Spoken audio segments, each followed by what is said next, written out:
آج ہم قرآن کی ایک بہت ہی خاص بہت ہی جامع صورت پر بات کرنے والے ہیں، سورۃ الاخلاص۔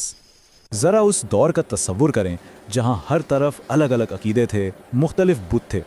اس ماحول میں جو سب سے بنیادی سوال پوچھا جا رہا تھا وہ یہ تھا کہ آخر تمہارا خدا ہے کون؟ لوگوں کے ذہن میں خدا کا تصور بھی بہت مادی تھا۔ وہ جاننا چاہتے تھے کہ اچھا یہ جو نیا خدا ہے یہ کس چیز کا بنا ہے، کیا سونے کا ہے یا چاندی کا؟ اور بات یہیں تک محدود نہیں تھی، وہ اپنے انسانی رشتوں کو خدا پر لاگو کرنے کی کوشش کرتے تھے۔ کیا اس کے بھی والدین ہیں؟ کیا اس کی بھی اولاد ہے؟ یہ سوچ اس دور کے مشرکانہ معاشرے میں بہت عام تھی۔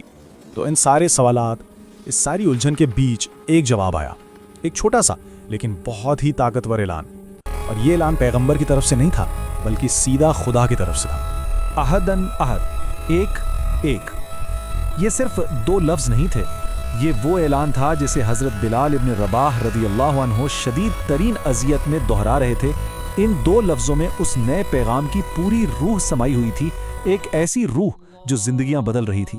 اور اسی لیے سورت کا نام ہے سورۃ الاخلاص، یعنی پاکیزگی۔ دلچسپ بات یہ ہے کہ یہ لفظ سورت کے اندر کہیں نہیں آیا، اس کا نام اس کے کام پر ہے۔ یہ سورت مومن کے عقیدے کو ہر قسم کے شرک، ہر ملاوٹ سے پاک کر دیتی ہے۔ تو چلیں اب ان 4 آیات کی گہرائی میں اترتے ہیں اور دیکھتے ہیں کہ یہ وحدانیت کا کتنا جامع تصور پیش کرتی ہیں۔ پہلی آیت شروع ہی ایک حکم سے ہوتی ہے، قل، یعنی کہہ دیجئے، قل هو اللہ احد، کہہ دیجئے وہ اللہ ایک ہے۔ یہ کہہ دیجئے کا لفظ ہی بتا رہا ہے کہ یہ کوئی ذاتی رائے نہیں بلکہ ایک آفاقی سچائی کا اعلان ہے جو سب تک پہنچانا ہے۔ یہاں ایک بہت ہی لطیف نکتہ ہے۔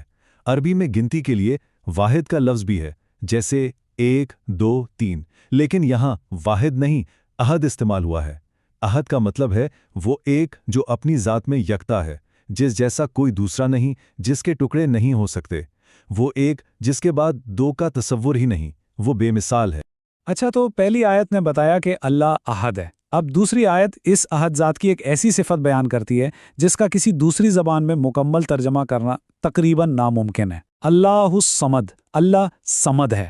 تو الصمد کا کیا مطلب ہے؟ اس کا مطلب ہے وہ ہستی جو کسی کی محتاج نہیں، لیکن کائنات کی ہر شے، ہر مخلوق اپنی ہر ضرورت کے لیے اسی کی محتاج ہے۔ ستاروں کی گردش سے لے کر ہمارے دل کی دھڑکن تک سب کا انحصار اسی پر ہے، جبکہ وہ ہر انحصار سے پاک ہے۔ یاد ہیں وہ شروع کے سوالات کہ کیا خدا کے والدین ہیں، کیا اس کی اولاد ہے؟ تیسری آیت سیدھا ان تصورات کی جڑ کاٹ دیتی ہے۔ لم یلد ولم یولد، نہ اس نے کسی کو جنا اور نہ وہ جنا گیا۔ یہ ایک بہت واضح اور 2 ٹوک نفی ہے۔ یہ تصور کہ خدا کا کوئی بیٹا ہے قرآن کی نظر میں اتنا سنگین، اتنا بڑا دعویٰ ہے کہ سورہ مریم میں فرمایا گیا کہ قریب ہے کہ اس بات سے آسمان پھٹ پڑیں، زمین شک ہو جائے اور پہاڑ ریزہ ریزہ ہو کے گر پڑیں۔ اور پھر آتی ہے آخری آیت جو اس پورے اعلان کو مکمل کرتی ہے، وَلَمْ يَكُنْ لَهُ كُفُوًا أَحَدٌ، اور اس کا ہمسر، اس کے برابر کا کوئی ایک بھی نہیں۔ یہ حتمی مہر ہے اللہ کی یکتائی پر، کوئی بھی کسی بھی لحاظ سے اس کے جیسا نہیں ہو سکتا۔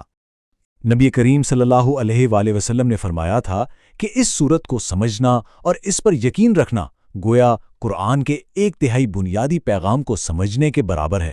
یہ اس کی اہمیت بتاتا ہے۔ تو کرنا کیا ہے؟ پہلی بات، اس سورت کو نماز میں صرف جلدی فارغ ہونے کے لیے نہ پڑھیں بلکہ محبت اور سمجھ کے ساتھ اس کی تلاوت کریں۔